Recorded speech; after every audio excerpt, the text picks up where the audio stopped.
હાલ પાકિસ્તાન અને ભારત વચ્ચે યુદ્ધ જેવી પરિસ્થિતિ સર્જાઈ છે ત્યારે સામાન્ય લોકોમાં ભયનો માહોલ છવાઈ ગયો છે, પણ આ ભયના માહોલને દૂર કેવી રીતના કરશો અને સલામત કેવી રીતે રહેશો તેના વિશે આજે વાત કરીશ. નમસ્કાર, આપની સાથે હું ભગવતી વિશાવડિયા. જ્યારે આવી પરિસ્થિતિનું દેશમાં નિર્માણ થાય છે ત્યારે સરકાર આપતકાલીન સલામતી માર્ગદર્શિકા જાહેર કરે છે અને આ માર્ગદર્શિકા મુજબ આપણે વર્તવાનું રહેતું હોય છે. ત્યારે કોઈ પણ સંભવિત યુદ્ધ કે આપતકાલીન સ્થિતિનો સામનો કરવા માટે નાગરિકોએ સંપૂર્ણપણે તૈયાર રહેવું જરૂરી છે. આ માર્ગદર્શિકા આપને અને આપના પરિવારને સુરક્ષિત રાખવામાં ખાસ મદદ કરશે. તમને થશે કે કરવાનું શું, તો ચાલો તેમના વિશે જાણીએ.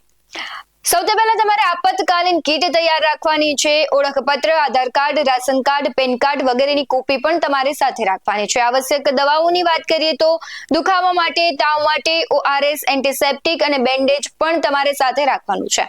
ભોજન સામગ્રીમાં કરિયાણું, બિસ્કિટ અને રેડી ટુ ઈટ ફૂડ પણ તમારે સાથે રાખવાનું છે. સાથોસાથ પાણીની વાત કરીએ તો ઓછામાં ઓછું 5 થી 6 લીટર પ્રતિ વ્યક્તિ પાણી પણ તમારે સંગ્રહ કરવાનું છે.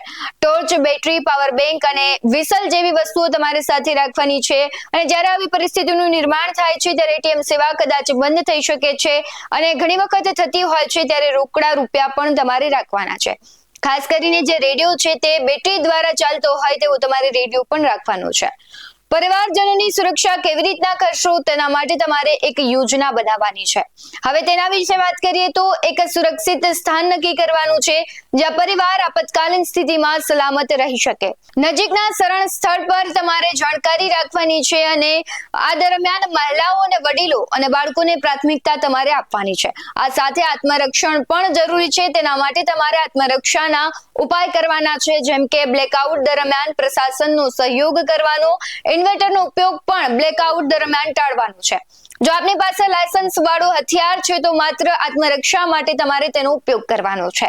ઘરેલું વસ્તુ જેવા કે દંડો, લોખંડનું સળિયો, મરચાનું પાવડર અથવા સ્પ્રે તમારે તૈયાર રાખવાના છે. 4 થી 5 વિશ્વસનીય પડોશીઓ સાથે મળીને એક સ્થાનીય સુરક્ષા સમૂહ પણ તમે બનાવી શકો છો અને આ બનાવવાથી ઘણો બધો તમને ફાયદો થશે. અને આ બધાની વચ્ચે સૌથી મહત્વની વાત તો એ છે કે તમારે સરકારી નિર્દેશોનું ખાસ પાલન કરવાનું છે. માત્ર સરકારી અને વિશ્વસનીય સમાચાર સ્ત્રોતો દ્વારા જાણકારી આપવામાં આવે તો તેના પર જ વિશ્વાસ કરવાનો છે અને યુદ્ધ દરમિયાન આયોજિત રક્તદાન શિબિરોમાં પોતાનો સહયોગ આપવાનો છે. અફવાઓ ફેલાતી અટકાવવાની છે અને એના પર ભરોસો પણ નથી કરવાનો. પ્રશાસનના સંપર્કમાં તમારે રહેવાનું છે, જેમ કે તહેસીલદાર, પોલીસ અધિકારી અથવા પંચાયત પ્રતિનિધિ. આ બધાઓની સાથે તમારે સંપર્કમાં સતત રહેવાનું છે. હવે તમને સૌથી મહત્વની વાત કરું કે યુદ્ધ દરમિયાન શું ન કરવું જોઈએ. સીમા અથવા સેનાના ગતિવિધિના ફોટો અથવા વિડીયો ન બનાવવા જોઈએ. સોશિયલ મીડિયા પર ગોપનીય જાણકારી પણ ન મૂકવી જોઈએ. સેના અથવા પોલીસની અનુમતિ વિના કોઈ પણ રણનીતિક સ્થાન પર ન જવું જોઈએ. યુદ્ધ જેવી પરિસ્થિતિ સર્જાય તો આ સંકેતો તમને ખૂબ જ મદદ કરશે, પરંતુ આ સંકેતો કયા છે હવે તેની વાત કરીએ. સાયરન, લાઉડસ્પીકર, રેડિયો પર થતી ઘોષણાઓ પર તુરંત પ્રતિક્રિયા આપવાની છે. સીમાવર્તી ક્ષેત્રોમાં રાત્રિ દરમિયાન ફાયરિંગ સંભળાય તો ઘરમાં સુરક્ષિત સ્થાન જેવા કે બાથરૂમ અથવા ભોંયરામાં તમારે જતું રહેવાનું છે. યુદ્ધની પરિસ્થિતિમાં સંયમ અને સતર્કતા સૌથી મોટું હથિયાર છે. ત્યારે પોતાના પરિવારની સુરક્ષાને સર્વોપરી રાખીને હર હાલમાં દેશની સુરક્ષા વ્યવસ્થા પર વિશ્વાસ રાખવાનું છે. આ માર્ગદર્શિકા આપના જીવનની રક્ષા કરવા માટે છે. એટલે આ માર્ગદર્શિકા તમે તમારા પરિજનો સાથે અને તમારા મિત્રો અને પડોશીઓ સાથે શેર કરી શકો છો.